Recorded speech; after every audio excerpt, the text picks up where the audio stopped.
12월 2일 목요일 글로벌 마켓 헤드라인입니다. 캘리포니아에서 미국 내 첫 오미크론 확진자가 발생했습니다. 바이든 행정부가 곧 입국 규제 강화 조치를 발표할 계획이라는 보도가 나왔습니다. 미국의 11월 ADP 민간 부문 고용이 53만 4천 명으로 집계되면서 예상치를 웃돌았습니다. 미국의 주간 원유 재고가 90만 9천 배럴 감소했습니다. 예상 대비 감소폭이 확대됐습니다. OECD가 글로벌 인플레이션이 장기화될 것으로 전망했습니다. 유럽연합이 중국의 1대1로 견제를 위한 대규모 인프라 투자 계획을 발표했습니다. 제너럴모터스가 포스코 케미칼과 합작법인 설립 계획을 발표했습니다. 미국의 CEO 내부자 주식 매도 규모가 전년 대비 30% 증가했습니다.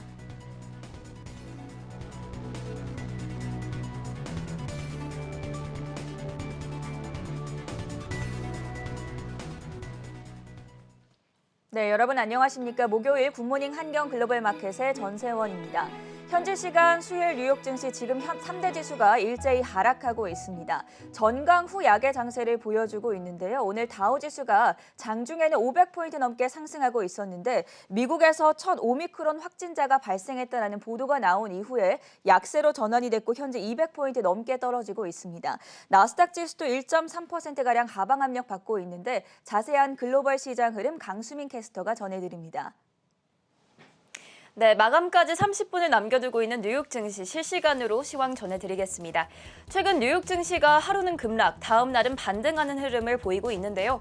12월 첫 거래일을 맞은 뉴욕 증시는 미국 내 오미크론 첫 확진자 소식을 주시한 가운데 하락세를 나타내고 있습니다.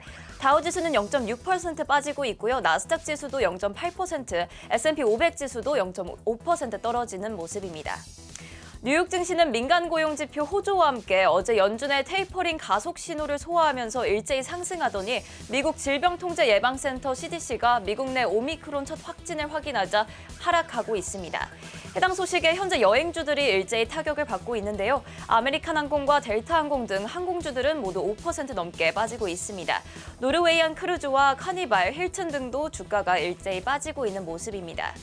한편 미국 민간 기업들이 고용을 예상보다 늘렸다는 통계가 발표됐습니다. 11월 비농업 부분의 고용은 53만 4천 명으로 월가 예상을 웃돌았습니다.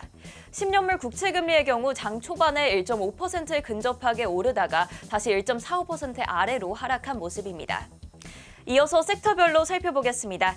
오늘 장에서는 11개 섹터 중 4개 섹터가 상승, 6개 섹터가 하락하고 있습니다.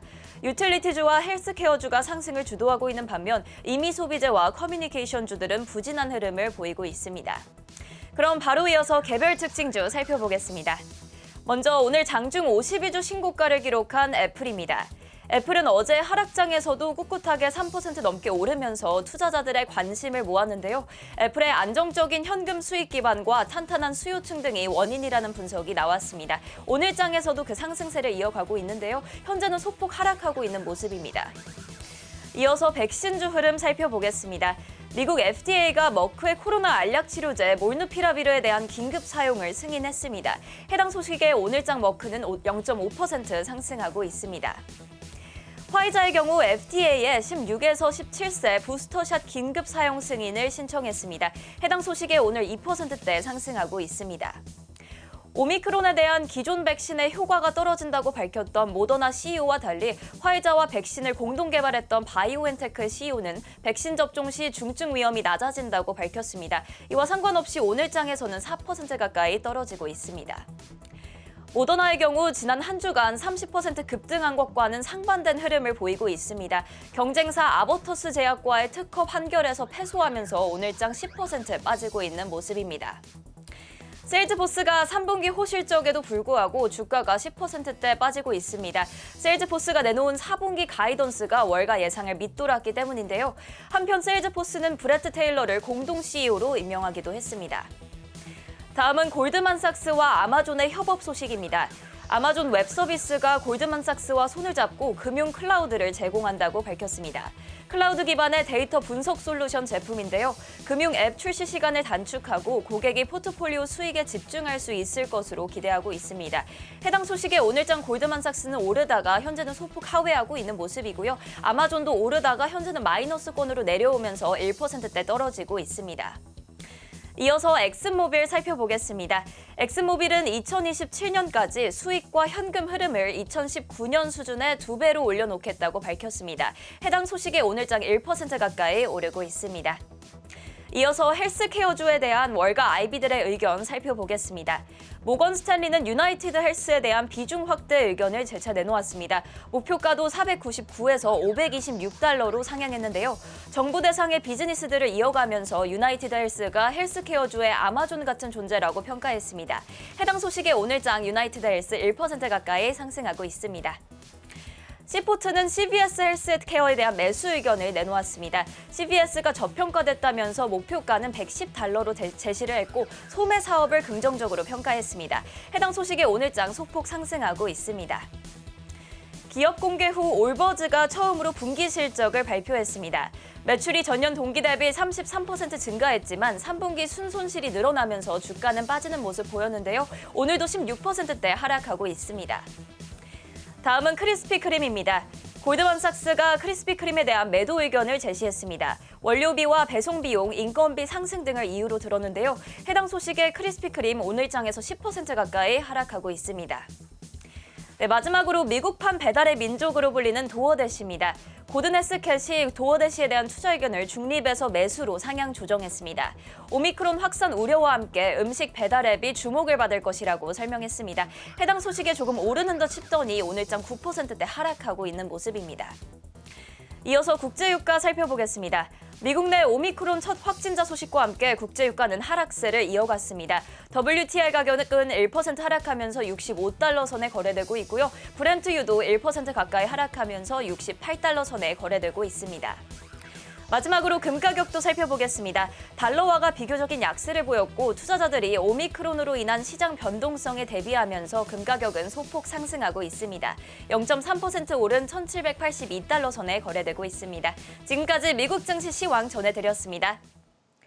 네, 미국 캘리포니아에서 처음으로 오미크론 확진자가 발생했다는 보도가 나오자 증시가 전강 후약 장세로 돌아섰고요. 타격이 상당히 큰 모습입니다. 대부분의 종목과 그리고 전반적인 증시 흐름도 강세장을 보여줬었는데 이후에 지금 모두 다 약세로 돌아선 상태고요. 이슈 하나하나 자세하게 살펴보도록 하죠. 홍성진 그리고 이혜은 외신캐스터 나와 있습니다. 어서 오세요. 네, 오늘의 첫 번째 소식 화면 통해서 먼저 체크해 보겠습니다.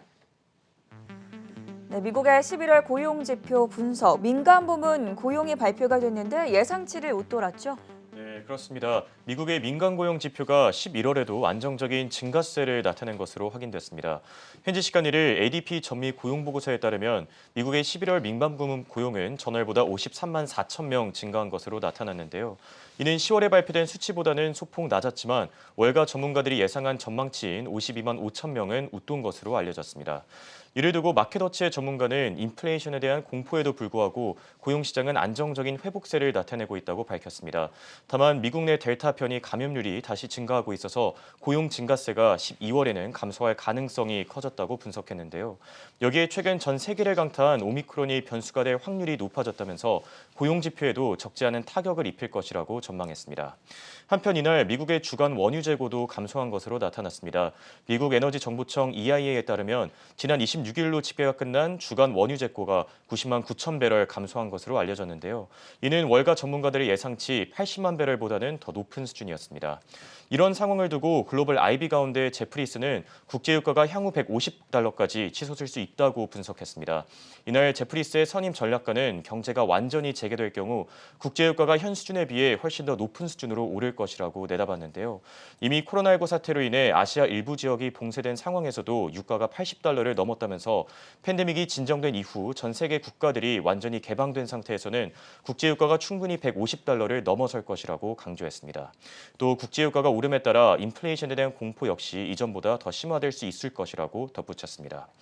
이 외에도 오늘 시장 관계자들은 제롬 파월 연준 의장의 발언에도 주목했습니다.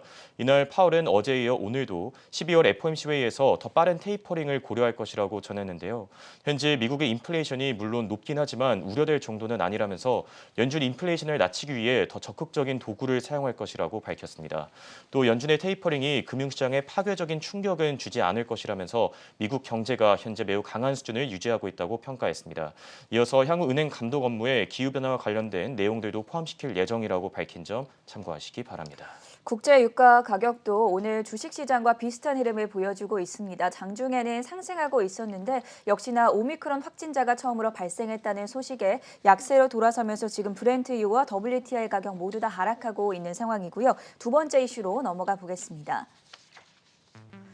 미국의 오미크론 확진, 바이든의 선택은 이라고 표현이 되어 있는데요. 지금 국내 확진자도 오늘 5천 명대로 또 나올 것으로 예상이 되고 있고요. 또 오미크론 감염 사례도 지금까지 5명으로 확인이 됐습니다. 이혜은 캐스터, 미국 상황도 좀 심각하지 않습니까? 네, 맞습니다. 먼저 조 바이든 대통령이 곧 발표할 입국 제한 계획부터 소개해드리겠습니다. 조 바이든 대통령은 마켓워치 보도에 따르면 여행 하루 전에 코로나19 음성검사서를 요구하는 방안을 포함해 해외 입국자들의 입국 요건을 더욱 강화할 것으로 보입니다. 현지 시각 2일인 내일 바이든 대통령은 대국민 연설을 통해 코로나19 대유행을 통제하기 위한 방안들을 발표할 것으로 보이는데요. 마켓워치는 이때 해당 입국 제한 조치가 포함될 것으로 봤습니다. 현재 미국에 입국하려면 탑승 3일 이내 코로나19 검사서를 받아야 하는데요. 검사 시한을 1일로 단축하는 방안 외에도 도착 후 음성검사서를 요구하고 또 자가격리를 의무화하는 방안이 포함될 수 있다고 말했습니다. 이번 조치는 지난 11월 8일 백신 접종 완료 여행객들에게 국경을 열었던 것과는 또 비교가 됩니다. 한편 현지 시각 1일 CNBC 보도에 따르면 미국 내에서 오미크론 확진자가 처음으로 발견된 것으로 확인됐습니다. 미국 질병통제예방센터에 따르면 확진자는 샌프란시스코에서 남아프리카 공화국으로 여행을 갔다가 귀국했다고 했는데요. 백신 접종을 다 한 상태이며 또 현재 자가격리 중이라고 밝혔습니다. 이외에도 해당 확진자와 밀접 접촉한 사람들은 모두 음성 판정을 받았다고 덧붙였습니다. 한편 WHO에 따르면 현지 시각 12월 1일 기준으로 오미크론 변이는 약 23개국에서 발견됐는데요. 미국에서 첫 오미크론 확진자가 나온 만큼 24개국으로 그 숫자는 늘어났습니다. 앞으로 오미크론 관련 소식들 예의주시하시면 좋을 것 같습니다. 네, 오늘 시장에 가장 큰 영향을 미치고 있는 이슈에 대해서 자세하게 살펴봤고요. 세 번째 뉴스 체크해 보겠습니다. OECD가 글로벌 인플레 장기화에 대한 우려를 표명했습니다. 장기화될 것이다. 계속 여러 가지 입장 속에서도 OECD는 좀 우려 목소리가 높은 것 같아요. 네, 그렇죠. OECD가 현재 전 세계를 강타한 인플레이션에 대한 우려의 목소리를 낸 것으로 확인됐습니다. 현지 시간 1일 월스트리트저널에 따르면 OECD는 내년까지 높은 인플레이션이 이어질 가능성이 커졌다고 밝혔는데요. 인플레이션을 상승시키는 배경에는 오미크론 변이 사태와 공급난 차질이 있다면서 각국 통화정책 담당자들의 역할이 더욱더 중요해졌다고 전했습니다. 이날 OECD가 공개한 세계 경제 전망 보고서에서 세계 경제 성장률 전망에는 큰 변화가 없었습니다. 다만 인플레이션에 대한 전망치는 석 달 전에 비해 급격히 오른 것으로 확인됐는데요. OECD는 주요 20개국의 물가 상승률이 내년 중 4.4% 상승할 것이라면서 9월에 예상했던 3.9%보다 약 0.5%포인트 상향 조정했습니다. 또 전 세계 국가들 가운데 미국과 영국의 인플레이션이 가장 심각할 것이라면서 물가 전망치를 각각 3.1%에서 4.4%로 올렸습니다. 실제로 최근 미국의 10월 소비자 물가 지수는 전년 대비 6.2% 오르면서 무려 30년 만에 최고 수준을 기록한 바 있는데요. 여기에 미국의 10월 개인 소비 지출도 급등하면서 1990년 이후 가장 높은 수치를 나타낸 것으로 확인됐습니다. 또 미국뿐만 아니라 영국 역시 10월 소비자 물가 지수가 전년 대비 4.2% 오르면서 2011년 이후 사상 최고치를 경신한 상태입니다. 이를 두고 로런스 분 OECD 수석 분석가는 높은 인플레이션을 잡기 위해 각국 정책 당국자들의 역할이 이전보다 중요해졌다고 강조했습니다. 인플레이션이 내년까지 이어질 가능성이 커진 만큼 각국 중앙은행이 더 공격적인 대응에 나서야 된다는 분석인데요. 미국의 경우 어제 제롬 파월 연준 의장이 테이퍼링을 가속화시키기로 결정했다면서 각국의 상황에 따라 다르겠지만 물가 상승률을 낮추기 위한 적극적인 노력이 필요하다고 진단했습니다. 이어서 팬데믹 이후 나타난 글로벌 공급망 병목 현상이 예상보다 전 세계 경제에 큰 타격을 입힐 수 있다고 밝혔는데요. 공급난 차질이 현재 각국 인플레이션을 심화시키고 있다면서 공급망 문제를 해결할 수 있는 적절한 시스템을 마련해야 된다고 전했습니다. 이외에도 선진국과 신흥국 간의 경제 양극화도 극복해야 될 과제라면서 신흥국에 대한 지원을 통해 세계 경제 성장률을 끌어올릴 수 있을 것이라고 덧붙였습니다.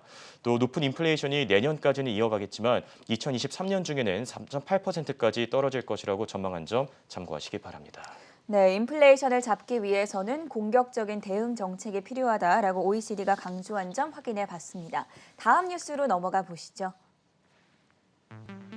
제너럴모터스 소식입니다. 국내 기업과도 또 합작 법인을 설립한다고 돼서 더 뜨거운 이슈로 부각이 되고 있는데요. 제너럴모터스가 오늘 한 3~4% 상승하다가 역시나 상승폭을 줄여내면서 현재 1% 정도 오르고 있는데 어떤 소식이 나왔습니까? 네, 제너럴모터스가 전기차 배터리 생산과 관련해 한국 회사인 포스코케미칼과 합작법인을 설립할 계획입니다.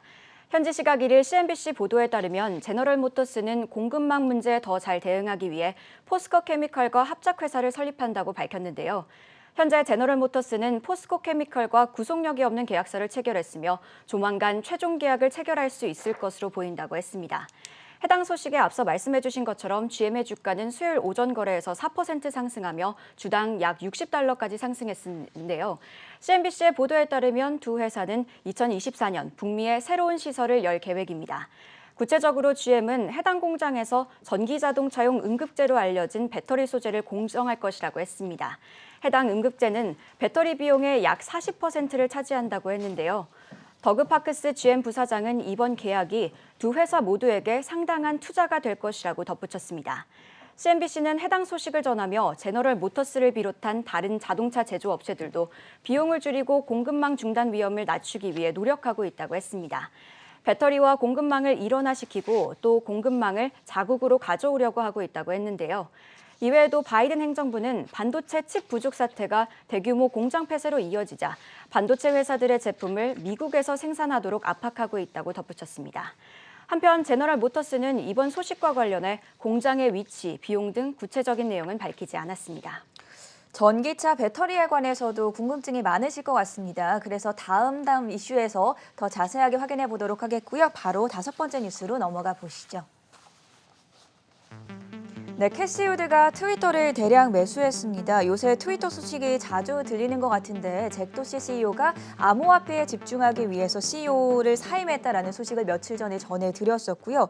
캐시우드가 사실 작년과는 다르게 신뢰도가 많이 떨어졌기 때문에 트위터를 매수한 게 호재일지 악재인지 잘 감이 안 잡히는데 어떤 뉴스였을까요? 네, 앞서 말씀해 주신 것처럼 돈나무 언니로 알려진 캐시우드의 아크 인베스트먼트가 트위터 주식을 대거 매입했습니다.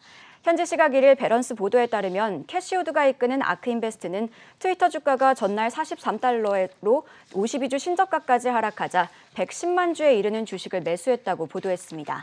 또 매수 금액은 거의 $4,900에 이른다고 밝혔습니다. 배런스는 트위터 주식이 하락한 배경으로 현지 시각 29일 창업자인 잭 도시가 최고 경영자 자리에서 물러나겠다고 한 소식을 지목했습니다. 이와 관련해 월가의 미친소 짐 크레이머는 해당 소식에 시티그룹이 트위터의 목표 주가를 $60에서 $4로 하향 조정한 걸 언급하며 구체적인 매수 이유를 캐시우드에게서 들어봐야 할 것 같다고 말하기도 했는데요. 이와 관련해 캐시우드는 1일 CNBC와의 인터뷰에서 새로 부임한 아그라왈 수익화 전략을 예의주시하고 있다며 검증 플랫폼으로서의 트위터의 역할 또한 주목하고 있다고 했습니다. 한편 시장은 트위터보다 스퀘어에 조금 더 낙관적인 평가를 하는 것으로 보입니다. 잭 도시가 트위터 최고 경영 자리에서 사임한 후 비트코인 핀테크 업체인 스퀘어 경영에 더 집중하려 한다는 보도가 나왔는데요. 이와 관련해 마켓워치는 BTIG의 분석가인 마크 팔러의 말을 인용해 핀테크 대위기 속에서도 스퀘어와 페이팔은 매력적이라고 분석했습니다. 구체적으로 스퀘어가 단순한 결제 서비스를 넘어 다양한 금융 서비스를 묶는 일종의 슈퍼앱으로 부상할 기회가 있다며 낙관적인 평가를 했는데요. 이외에도 스퀘어의 애프터페이 인수에도 주목했습니다. 앞서 스퀘어는 애프터페이의 인수를 통해 본격적인 할부 구매 서비스 시장에 뛰어들 것으로 선언했는데요. 이미 스퀘어 주주들은 인수를 승인했고 애프터페이 주주들은 12월 초 안에 승인을 할 것으로 전망했습니다. 이렇게 트위터 그리고 스퀘어 관련 소식들 투자하실 때 참고하시길 바랍니다. 네, 목요일 굿모닝 한경 글로벌 마켓 마지막 소식까지 체크해 보겠습니다. 앞서 예고를 해드린 대로 배터리 산업 파헤치기, 배터리 산업에 대해서 자세하게 정리해봤는데요. 최보아 외신캐스터 연결돼 있습니다. 네, 재미있는 이슈를 깊이 있게 짚어보는 심층 분석 시간입니다. 얼마 전 영국 글래스고에서 10월 31일부터 11월 13일까지 제26차 UN 기후변화 협약 당사국 총회인 COP26가 개최됐습니다. COP26에서는 세계 각국이 기후변화에 대응하기 위해 석탄 사용을 단계적으로 감축하는 내용의 협약을 체결했습니다. 또 국가 간 온실가스 배출권을 거래하는 탄소 배출권 시장에 통일된 국제 규범을 만들어줄 규칙을 만들기도 했습니다. 결과적으로 글로벌 리더들이 모두 탈탄소화를 통해 재생 가능한 에너지 전환의 시대를 준비해야 한다는 점에서 이 뜻을 하나로 모은 겁니다. 이처럼 재생 가능 에너지, 즉 에너지 전환의 시대가 향후 전성기를 맞이할 것이라는 데는 이견이 없을 듯한데요. 이러한 흐름 속에서 단연 배터리에 대한 관심도 매우 뜨겁습니다. 요즘 길에서도 테슬라의 전기차 많이들 보실 겁니다. 배터리 하면 흔히 전기차만 떠올리게 될 수 있는데요. 사실은 더 많은 역할을 합니다. 예를 들면 햇빛이 없거나 바람이 불지 않을 때도 이 태양열과 이 풍력과 같은 전력을 동일하게 공급할 수 있게 해줍니다. 이에 따라 미래지향적인 에너지 저장 관련 시장이 빠르게 성장하고 있습니다. 전문가들은 에너지 저장 기술은 에너지 전환의 핵심 동인이며 전 세계적으로 재생에너지 업계의 급성장과 탈탄소화 정책의 조합이 향후 10년 동안 상당한 변화를 가져올 것이라고 평가했습니다. 에너지 저장 관련 시장은 향후 10년 동안 약 30%의 연간 성장률을 기록하고 총 2천억 달러 이상의 시장으로 확대될 것으로 예측하고 있습니다. 단기간으로 생각해보면 2020년 약 50억 달러에서 2030년 약 330억 달러까지 급증할 수 있다는 것을 의미합니다. 이토록 낙관적인 예상과 함께 골드만삭스는 이 배터리 관련 산업을 크게 3가지 부류로 나누어 각각 주목해보면 좋을 종목들을 소개했습니다. 첫 번째로는 이미 시장에서 두각을 나타내며 잘 알려진 기업들입니다. 미국의 테슬라, 중국의 비아디, 그리고 CATL로 더 잘 알려진 닝더스 다이가 있습니다. 먼저 테슬라는 주거용 고객을 위해 가정의 벽에 붙여 사용할 수 있는 대형 전력장치인 파워월, 상업 및 유틸리티 운영을 위한 거대 배터리인 파워팩, 대규모 유틸리티 전력 저장용으로 사용되는 메가팩을 제공하고 있습니다. 지금 표로는 두 번째 표가 먼저 나가고 있는데요. 지금 바로 첫 번째 표로 변경했습니다. 테슬라는 긴밀하게 연결된 통합 하드웨어와 소프트웨어 접근 방식에서 경쟁업체에 비해 이점을 가지고 있고 무선 업데이트를 통해 에너지 밀도도 조절할 수 있다고 밝히면서 강한 자신감을 드러냈습니다. 중국의 비아디는 2020년에는 중국 내 전기차 판매량 1위, 그리고 배터리 시장 점유율 2위를 기록했는데요. 향후 중국 이외에도 전 세계적으로 시장을 확대해 나갈 여력이 충분하다고 밝혔습니다. 중국 최대 배터리 공급업체이자 전 세계 배터리 시장 점유율 1위 기업인 CATL은 최근 중국의 솔루션 회사와 협업해 차세대 배터리 재료와 설계 기술 개발에도 나선다는 소식을 전했는데요. 인공지능 기반 플랫폼을 접목해 앞으로 연구 효율성과 정확성도 더 높일 예정입니다. 또 중국 내수 시장을 통한 성장을 바탕으로 유럽 진출에도 앞두고 있다는 점도 전해드립니다. 두 번째는 배터리를 그리드에 연결하는 기술을 개발하는 회사들도 주목을 받고 있습니다. 인페이즈 에너지는 태양광 시스템용 전력 전환 장치를 만들고 배터리 제품도 제공을 하고 있습니다. 해당사는 에너지 저장소 출하가 가속화되고 있고 이는 성장의 핵심 동력으로 꼽히고 있어 자사의 수익이 2020년 7%에서 2023년 26%까지 증가할 것이라고 분석했습니다. 솔라엣지 테크놀로지스의 에너지 저장소 분야는 수직 통합성의 혜택을 받을 예정인데요. 이 부문은 해당사 전체 매출 중 약 20%까지 차지하게 될 것이라고 합니다. 또 솔라엣지의 주가는 2021년 한 해간 90%가 넘게 상승했습니다. 이 마지막으로 시스템을 제어하는 전문 소프트웨어를 만드는 업체도 알아보도록 하겠습니다. 이러한 업체들도 수혜를 볼 것으로 예상이 되고 있는데요. 대표적으로 플루언스 에너지는 에너지 저장 시스템을 직접 만들지는 않지만 유틸리티 규모의 기업이 재생 가능한 자산을 관리하는 데 도움이 되는 통합 시스템을 제공하고 있습니다. 주요 점유율을 선점하고 있기도 하고 또 대부분 하드웨어 중심의 기업들 속에서 다각화라는 측면을 고려할 때 가장 높은 성장세를 보일 회사로 평가되고 있다고 전했습니다. 지금까지 앞으로 더욱 높이 날아오르게 될 재생에너지, 그리고 이와 관련해서 배터리 관련 업체들에 대해 자세히 알아봤습니다. 얼마 전까지만 해도 전기차 하면 다소 먼 미래의 이야기가 아닌가 싶었지만 이제는 우리의 일상과 함께하듯이 전 세계적으로 끊임없이 노력하는 탈탄소와 그리고 재생에너지의 활용을 통해 미래에는 지구가 조금은 더 푸르러지기를 바라보도록 하겠습니다.